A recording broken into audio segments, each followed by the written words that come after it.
Alright, update. Started the engine and it will run, it will shut off. If I try to keep the RPM around any RPM, 2000 or whatever, it will shut off. So then I took the blow off valve off and I turn it on, it stays on. Then by hand I try to push it in and the engine will shut off.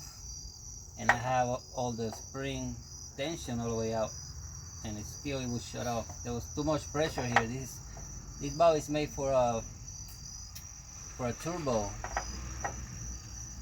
and they're very strong spring. And you push down here, you see how easy it is now. Before I had to use 2 fingers. What I did is I opened it up. There's this spring and there's another spring inside of it, so I used only one spring and I took this one out. That's the spring that used to be in there. I took it out, so the smaller one is in there, just a little bit smaller.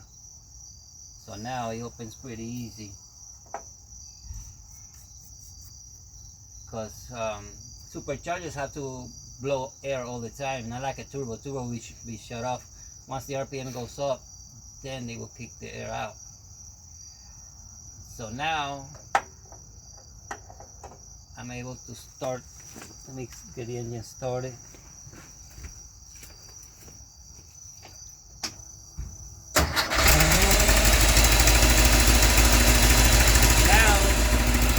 I can put the valve by hand.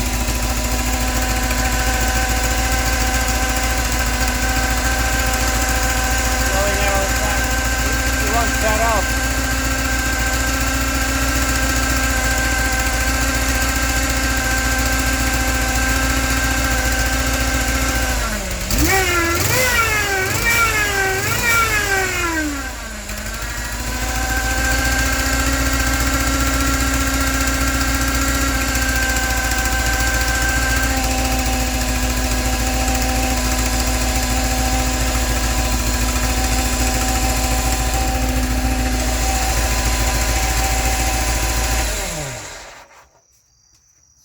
No test drive today because it's kind of late, but yeah, this spring is turbo. What happens is the turbo, it doesn't need this shut off valve until the RPM goes off.